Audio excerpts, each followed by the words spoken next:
বদলি ঠেকাতে বিভিন্ন মহলে তদবির। অবশেষে সড়ক পরিবহন ও সেতুমন্ত্রীর অফিসিয়াল প্যাডে ভুয়া ডিও লেটার দিয়ে বদলি ঠেকানোর চেষ্টা। এমন অভিযোগ উঠেছে নোয়াখালীর গণপূর্ত বিভাগের নির্বাহী প্রকৌশলী সাদ মোহাম্মদ আন্দালিবের বিরুদ্ধে।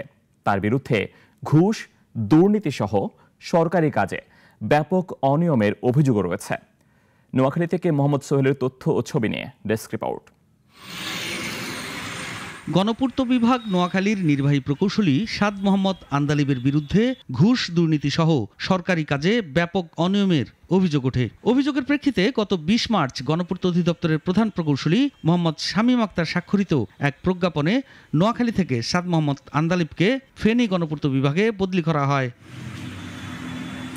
প্রজ্ঞাপন জারির পর বদলি ঠেকাতে বিভিন্ন মহলে তদবির শুরু করে প্রকৌশলী আন্দালিব। এক পর্যায়ে সড়ক পরিবহন ও সেতু মন্ত্রণালয়ের মন্ত্রী ওবায়দুল কাদের এমপির অফিসিয়াল প্যাডে স্বাক্ষরযুক্ত একটি ভুয়া ডিও লেটার জমা দিয়ে বদলি ঠেকানোর চেষ্টা করেন তিনি। বিষয়টি কর্তৃপক্ষের নজরে এলে প্রজ্ঞাপনটি স্থগিত করে তাকে পুনরায় লালমনিরহাট বদলি করা হয়।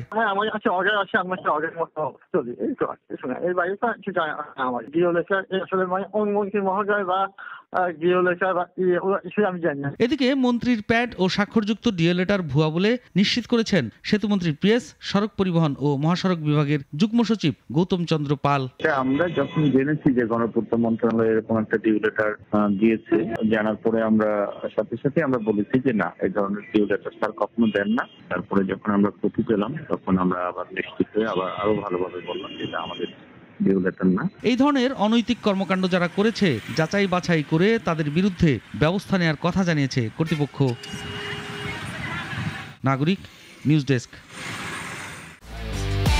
একমাত্র ওয়ালটন এসি দিচ্ছে 1 বছরের রিপ্লেসমেন্ট গ্যারান্টি এবং কম্প্রেসারের 10 বছরের গ্যারান্টি।